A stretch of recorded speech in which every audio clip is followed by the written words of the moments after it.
is Griffin. My tummy hurts. Pretty good, Red Man.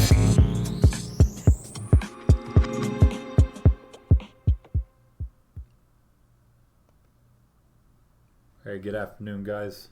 It's Brett with Off the Chart Trading. It's Friday, November 5th. Market is closed. I want you guys to just kind of keep your eyes on this. I'm going to go over a couple things real quick. Tuesday, I started using my new software that I had written. Been working on for quite a while. Seems to be working pretty good. Nothing's perfect. I'm still working the bugs out. I got a lot of work to do with it, but a lot of members made some nice chunks of money this week. I did real well this week myself, but I don't know if Nick took any of the trades or Ed, but a lot of the people in the group did and did quite well on it. But we do have the chat room on GoToMeeting, and we do offer Slack alerts. So Penny Chat, Public Chat, Market Chat. We have a few different investment ideas, a few different groups in here. A few different tabs, trade alerts being the one here that I'm looking at. So Tuesday was my first day officially using the new software. I traded it myself Monday and did quite well. So you're looking at BNTX, Under Armour. This was 9:22 a.m. Nike, Cisco, NXPI, CLX, Fiverr, Zscaler, DKS, Baidu, ZS, Mara, Riot Coin. So and then BNTX.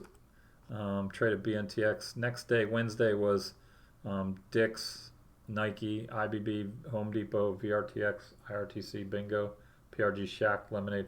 These were just pre-market scans of where some money was flowing.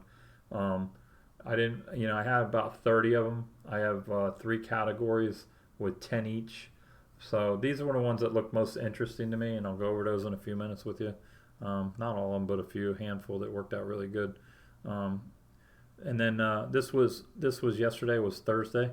Thursday was Qualcomm, Nvidia. Okay, we'll go over that. Regeneron, ALB, GLD, Gold, Planet Fitness, Merck, Nugget, and JNUG. I didn't put JNUG on there. It's pretty much the same.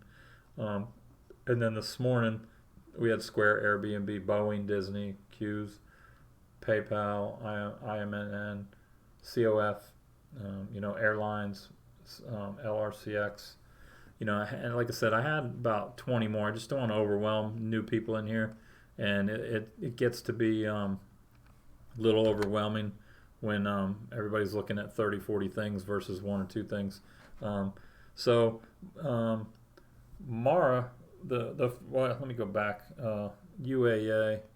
This was the first day I went over. So Under Armour, we saw some pre-market scan showing some interesting stuff here with some really big blocks. Now these exchanges do not show up on E-Trade, and they don't show up on Thinkorswim in the pre-market. So this didn't even show any volume here. But I had about 26 million pre-market in the volume here. It was insane volume this day. It was the biggest volume I've seen on this in a long time. And then this day we had a lot of volume during a regular trading session. So this thing opened about 22.18, ripped up here to 24, and pulled on up to 26. It did have some follow through the next day. I know people were trading it in the room. Had a really good day. The other one was Nike. Nike did real well too. Nike did good Tuesday.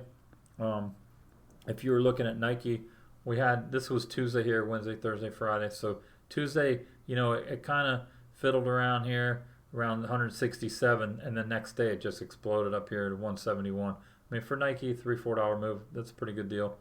And then he had continuation, nice trend up on this thing, so you could have stayed in this thing, especially if you're using the Heikinashi the way I set this up. You would stay long here, even back here, and then inside bar Tuesday, Wednesday, Thursday, Friday. So trade this inside bar strategy with a continuation. So this was an easy trade here. This was an easy swing if you wanted to hold this thing. There were some huge trades. I think Car was Tuesday too. Car was Tuesday. This thing went from $179 to $550. I mean, anybody, even if you had a small account and bought 10 or 20 shares, you would have made a bloody fortune, on this thing. So we flagged this thing a ton of times. I ended up selling a bunch of spreads on it myself, so I did pretty good on it. And then had Zscaler. Zscaler was flagged for Tuesday morning as well. Zscaler had a really nice uptrend all week. Then I'll go to Wednesday. Wednesday, some really nice days. DKS, Dick's Sporting Goods. Dick's Sporting Goods had a really nice day here. It opened up about 121, pulled on up to 124, consolidated after hours, and then it had the next day, if you swung this, had a really nice rip on up to 135. This thing had a really nice move up to 135. So again, a really good swing, easy setup. And if you pulled it off this inside bar here on the daily, had a really nice rip on Wednesday. Shake Shack, Lemonade. Let me see what Shack did that day. Shack was flagged. Shack had a nice day here. They pulled back the first day, and you know, when I was going over this in pre-market with everybody, I like when they come back and test. So we came back and tested, bounced off here, bounced off the 8, went through the 21 on Wednesday, Thursday, Friday. So had a really nice setup here, positive divergence on momentum. You know, you got your low here, you got another low here. We're just coming through the 0 line here on Wednesday. So I like this setup. I liked it in our webinar Wednesday night. I was talking about this one. And Lemonade had a couple good days. Lemonade had the same setup. Nice breaking that downtrend. 8 and 21 cross here. Came up here, gapped up over to 50 and off to the races. This thing from Tuesday when when market opened, it was at 63. Ended up closing at 66. If you swung this thing, you went to 68 and on up to $79, $80 here. Really nice swing trade on this one. Couple others. So Thursday, Qualcomm had earnings Thursday. Qualcomm had earnings Thursday. I was flagging this thing yesterday, and I was flagging it for unusual options activity. I did not trade it yesterday. I was watching this wedge. It had a little pop. It did move 154 to 159, and then it went sideways. It went to a wedge. Had this wedge drawn, and here's a volume point of control right in the center here. And next morning we had a lot of unusual option activity this morning. So this thing just exploded, 157 all the way up to 169. So really nice move on Qualcomm. Easy trade, and especially on Lotto Fridays. Premium was really cheap, you know. Premium was super cheap today, 158, 159, 160. 160 went from 26 cents all the way to $8. So again, small accounts, all you guys with small accounts, you had plenty of time to get in this trade today. Like even $1, let's say you got it at $1.50, still ran all the way to $8.50. Let's say you just caught half that move on a $4 move on a 1 or 2 lot for 50 or $100, $200. You know, anywhere, even if you paid $1.50 or $2, you still had a really nice run here. You could have pulled a couple dollars out of it. So Qualcomm was really good. The big one for Thursday was NVIDIA. NVIDIA was number 2 on my list for Thursday, and it was flagged Thursday morning right here. Again, these are not these prints were huge, and these were not recorded on E-Trade and nor Thinkorswim. I asked everybody in the group, a couple people on Schwab and Fidelity too. These were not shown here. Millions and millions of prints, millions of dollars worth of prints in the pre-market on Thursday. So this thing just exploded. Some people made some really great money. I had one guy made about $45,000 in the group. Messaged me and said he made about 45 grand. A couple others made 25,000 in the group. This thing, 272 all the way up to 315. Really, really nice trade. And being a Thursday on the weeklies, the premium wasn't too bad. So these things really move good. If you're looking at the 275s, 275s were paying out really nice. 275s went from like $1.15 here, $1. They were 49. I think we got in $1.15 is where everybody got in at after this thing opened. They ripped all the way over $37 here. So you get a $36 easy move here. Like I said, you're not going to catch the top and bottom all the time, but if you catch half that move, really, really nice day. Small account, get in $1, $2, buy 1 or 2 lot, even if you get up here where it stalled for a little bit, where it went in consolidation, $15, $16. Next run was all the way up here at $24, $25. So easy money on NVIDIA, right? We had a good week. We traded a bunch of shit today. Today was Airbnb, Disney, NASDAQ, PayPal. Now PayPal, I lost on PayPal. I lost a little chunk on PayPal today. PayPal opened up and ripped straight down. So PayPal I took a hit on. And, again, we got to figure out which way these things are going. This thing opened and just blew down. So we had a lot of dark pool prints this morning. So obviously that was short. They're short in this thing. Or they may have been long and this thing may gap Monday. As a day trader, I'm just looking for the direction for the day. I'm not really interested in swinging unless it's really in my favor. And I'll sell half or 3/4 of my position and swing overnight. But this thing, I went ahead and just took the L on it. And airlines were getting hit this morning. Airbnb was really good. So Airbnb was flagged today. Airbnb was flagged in the pre-market. I know I had a move yesterday with earnings, a little bit, slight consolidation and a move up, pull back. It did have a little uptrend, but flagged this morning in pre-market, and the thing opened at 185.94 and had a high at 203. So a nice move today on Airbnb. Again, with the being expiration day, the 190s. I was telling everybody trade at the money, the 190s. After it broke out of the gate, this thing started at 120, went all the way $13. So again, small account. Say you're getting in $2-3 even. You buy 1 or 2, and this thing goes up to the first push here, $7-8. Second push on up here, 10, and you're getting out of here in consolidation. You're making some good money. You're making 3-4 times your money on these. So the big one this week was Lucid again. Lucid was a great lotto trade today. It started taking off. I saw this thing take off today. We saw it. I scalped it for a little bit. I think I did like 500 on it real quick, but I saw this thing take off. It broke out of this channel here. It came through the 246 on our crossover to the way we trade. Show you a 10-minute on here. Here's what I was running here. Came through here. Came through the 246 with a 10 and had this crossover. I saw it at 39. I didn't trade it out of the gate here, but this thing had a really nice move. And these lottos now, $37. I traded the 38s, right? So the 38s had a low. 38s had a low of 13 cents. Look where they were here this morning. If you caught this trade, let's say you got in at 20 or 30, even 50 cents. This thing went all the way to 385. It ripped into the close. This first move was really nice on up to 2. Pulled back around $1. Ran 250. Pulled back to $1 again.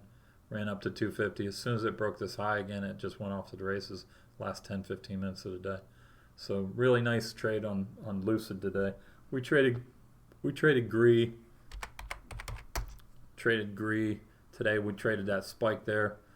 I forget how much I made on it. I don't know, a couple, $200-300 real quick.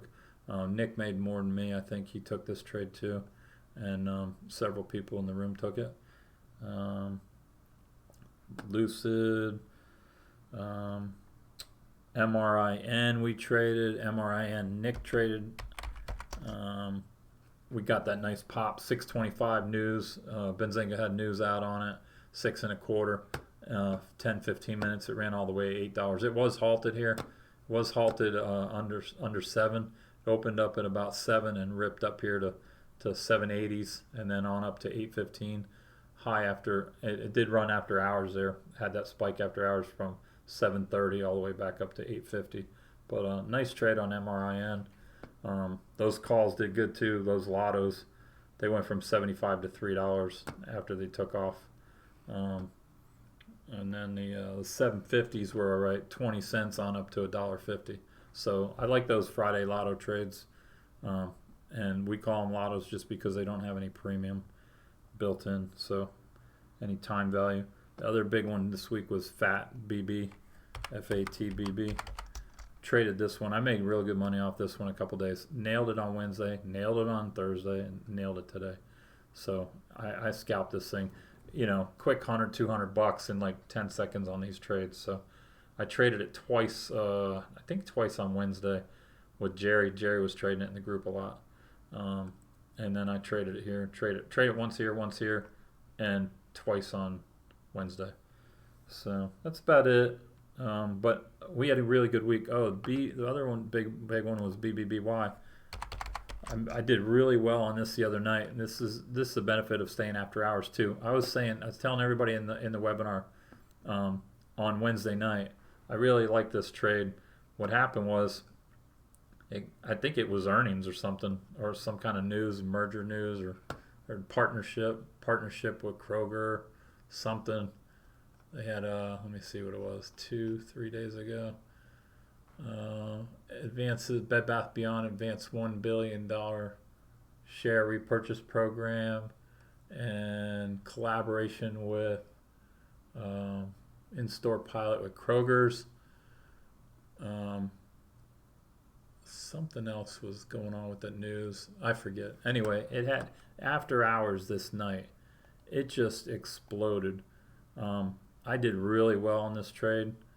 And this is the benefit of trading after hours. I always trade pre-market and after hours. So this thing at 410, right?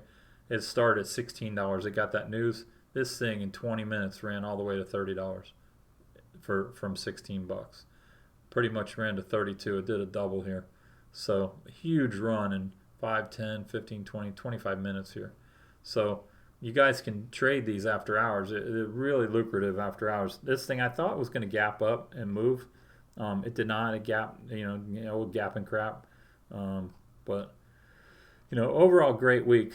Indices, SPY. We trade SPY and Qs almost every day. I'm looking at the SPY. We were new highs. On Fed Day. Fed Day when I went to lunch, you guys were all in here. I left this screen on. I said we were going really tight. We had an inside day Wednesday until the Fed meeting at 2. And this thing at 2 o'clock, it just exploded. So what you're seeing here is a wedge on the SPY. We go tighter, lower highs, higher lows. We go into this wedge. It was a fake out right here real quick for a second, and then it just ripped. Pulled on up here a couple dollars. And then this line I have drawn is pretty much the high of the previous day. We came back and tested that, and then it just ripped again. So 462 to 465, $3 move here in about 45 minutes after this consolidation here. So if you guys know how I trade and watch how I trade, consolidation, breakout, new highs. So first trade is here. Second trade is the old high. Here's the old high. After your consolidation, you pretty much have a bull flag set up here. And then long again, 462.70 area. And you could get out here and do the same thing here if you want to scale multiple times into this thing. If you're going to trade this thing 3 times here, that would be my setup. 1, 2, and then consolidation right here towards the end of the day. And then 3, another breakout. So, it's the same setup. Patterns just keep repeating themselves over and over again. I like these flag setups. I like when they consolidate and then take off again. If you're looking at it on the Heikin Ashi, same setup. We went into, we broke out, went into a flag, hit this, went inside, and then an explosion again. So that was from this morning. So again, consolidation, breakout. So look where we bounce. It's not rocket science. Here's old high. Here's where we broke out. So resistance becomes support here, and back to support. So, it's such an easy setup. You guys don't need to make it complicated. But anyway, if you guys want to follow us, join us at OffTheChartTrading.com, or follow us on Facebook at Off the Chart Trading. We'll be more than happy to help you. We do nightly videos as well, like this one, recap videos. This is kind of a weekly recap here. And then every Wednesday night we do a webinar for all of our members. So feel free to join. All right, you guys have a great weekend.